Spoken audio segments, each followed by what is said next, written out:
Well, the name Mr. T.J. Abraham has been in the news not just about yesterday, but for the last 2 decades at least. And I'm joined by him himself, and he is what we call an RTI activist and a person who has been fighting for what he says has been the right thing all these years. I remember when we met many years ago, 20 years ago, at that time you had filed a petition against SM Krishna. But here we talk about the sitting Chief Minister, Mr. Siddaramaiah. The case is the Muda case, and it's being argued even in the High Court. But what is more important now is the sanction that the Governor of Karnataka has given, that you take that order and you are going to contest that in the Special Court of People's Representatives. Can you tell us more about the case? Because you're saying that there is the Muda case, there's no land at all on basis of which the CM says that the land was given as a gift to his wife by her brother. See, basically, I wouldn't repeat the name of that village at all, because the village doesn't exist at all. Okay. See, in 1997, there was an acquisition of land by Muda for them to form the Devanuru third stage layout. Now, this acquisition happens in 2097, and the records show that the land was in possession of Muda from then on. Now, Siddaramaiah's family, I would say, with the influence of Mr. Siddaramaiah, got this particular piece of land notified, but that de-notification stayed there because it was in a dead man's name. It was the dead man's name that de-notification happened. So, the dead man did not come to rectify the records. So, in case there was somebody else who was a claimant, the family or the children, grandchildren, they should have that time fought it out and asked Muda, why have you taken over our land? It belongs to us, it's de-notified, and brought the records into the, made the records straight. They did not do it. Anyway, that's an issue which is civil in nature, which they need to fight it out. But I am coming into the arena of Mr. SM Krishna, Mr. Siddaramaiah's family first getting into the vocabulary of that land. How do they get into the vocabulary of that land?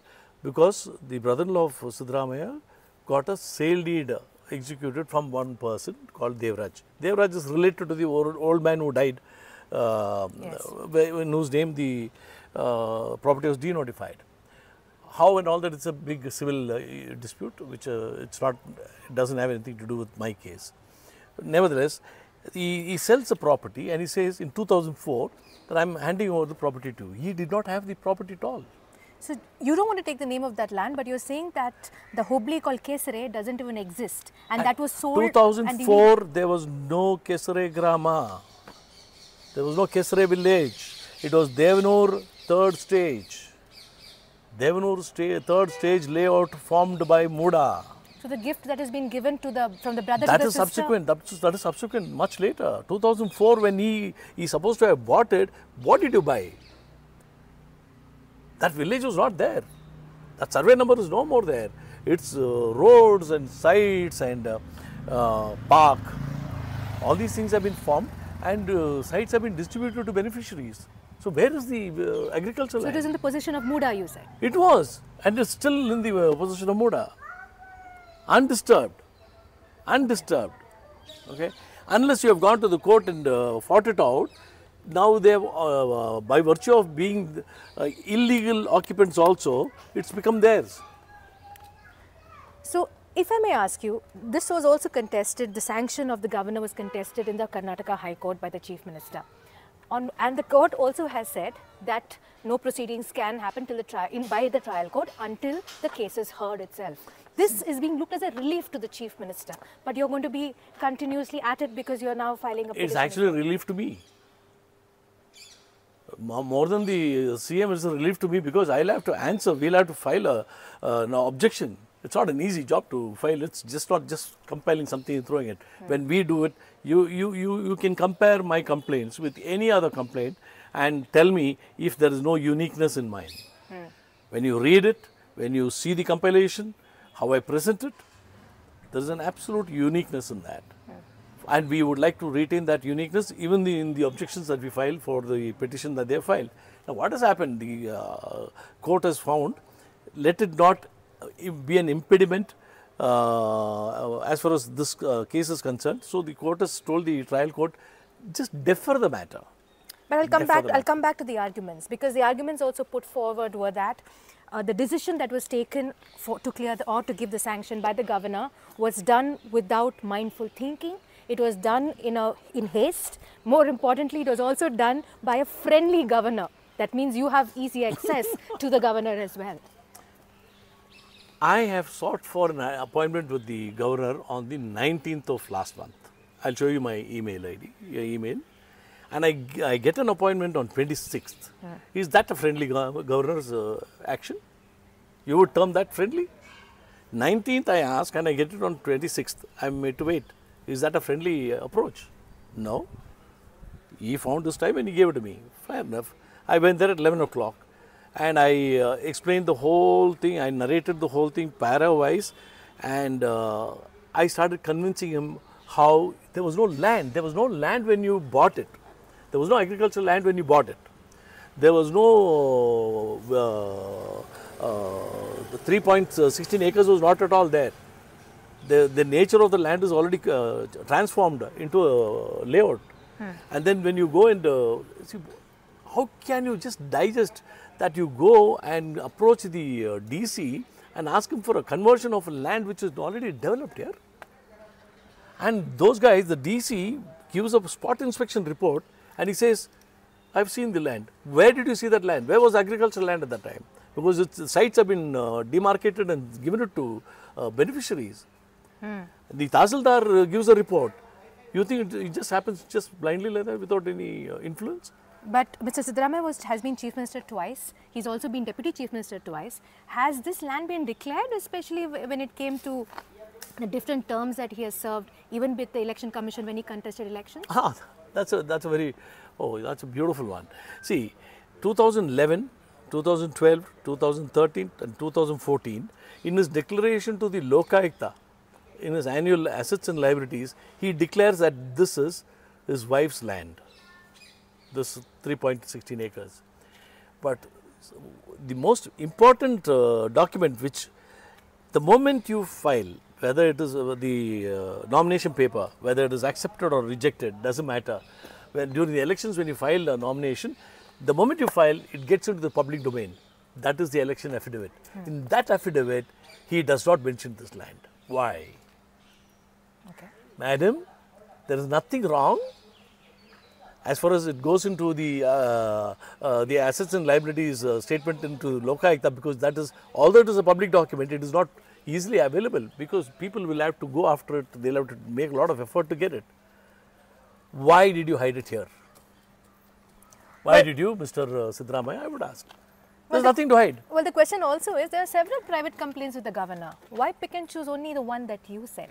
Are you the blue-eyed boy, as they call? Why should I be the blue-eyed boy if the governor has not done a pick and choose? Because it's not my answer, it is Mr. Tushar, the Attorney General of India yesterday. He answered, he told the court that no, there's nothing pending. Okay. The allegation they made was there were several matters pending before the governor. There was nothing pending is what Mr. Tushar said. Well, I'll come back to you now. When we have seen you take on several chief ministers, like I said in the beginning, SM Krishna, you have had Ms. BS Yediyurappa, HT Kumaraswamy, you've also now Mr. Siddaramaiah. And also it's being said that you target chief ministers alone, because that also gives you the headline. So is TJ Abraham the man who's looking out for headlines? I don't know. You can term it any way you feel like, but then how many people take on the chief minister? How many people dare take on the chief minister? Name them. Okay. Why shouldn't I?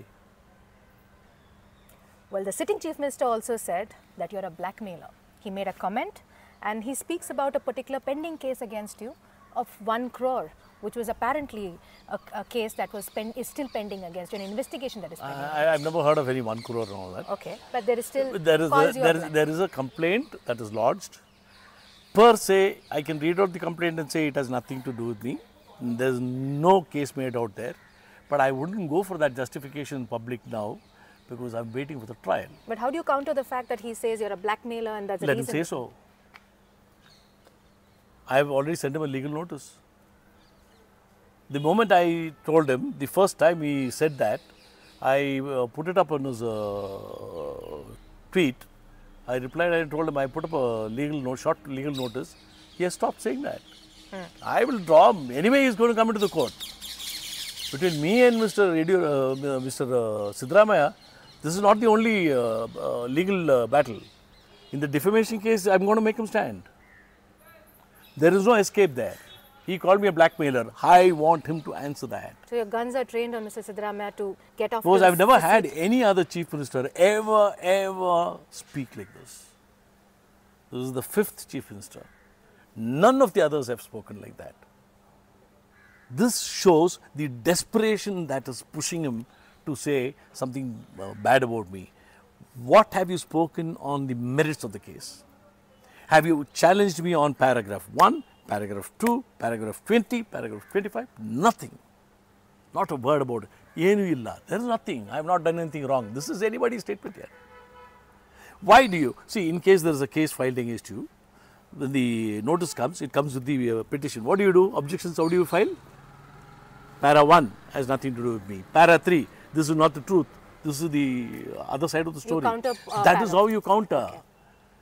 Can you just make a blank statement and say, everything is wrong and I have not done anything wrong, and the court will agree?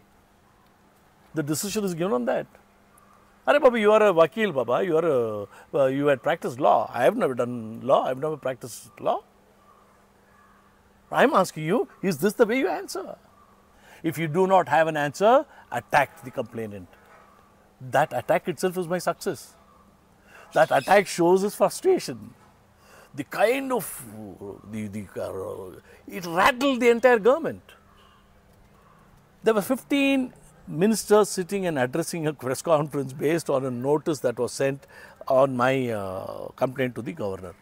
Did one of those ministers answer one of my charges? I'll take on the question of the governor, because they also said, did he act in haste? No. In a private complaint? No. And also, were the legal procedures followed when you filed your private complaint with the governor? Absolutely. I would say absolutely. See, I approached the governor with a complaint. What is he supposed to do? Is he supposed to give a verdict there? Prima facie, does it appear? You know what this sanction for prosecution is? The complaint, when you read it in toto, it should give you an impression that there is something to be investigated. From what I just told you, you think there's nothing to be investigated?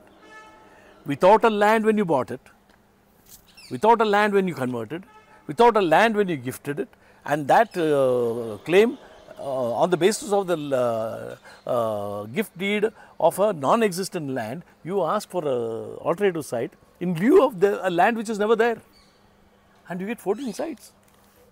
Isn't that a fraud? I need to ask you this question. You, when you go around, you're with a security guard. Do you fear for your life? You have a bodyguard even as we speak right now. This is provided by the government. But do you fear for your life is my question. I fear for hurt, not for my life. Do you think that the Muda... See, let me be very clear. My prayer is that this gentleman who's protecting me today is not on the line of fire whenever the decision is sanctioned by like the sanction for prosecution. I trust in Christ. Whenever he decides, I'm supposed to go. And my only prayer is, let him not be on the line of fire. This is a country where Indira Gandhi, the Prime Minister, could not be saved. Rajiv Gandhi, the Prime Minister of this country, could not be saved. Who am I? When God decides, nothing can stop. When the case against Mr. Yediyurappa came up and it came to the Lokayukta, they filed and then the government's action came, that was a completely different way how it was going. He had to step down. This time, based on a private complaint where it's being argued in High Court, do you think your arguments in court and your petitions in the High Court, and now you've already gone to the Supreme Court as well, and the Special Court of People's Representatives, will cause the resignation of Siddaramaiah? I don't know. That is an answer he has to answer, because it's a moral decision that he has to take. Why should I question his morality? See, everybody who resigns I have been resigning, saying, taking moral responsibility. Who am I to question his morality? I leave it to his morals. Thank you so much for talking to us here at CNN News 18. Thank you.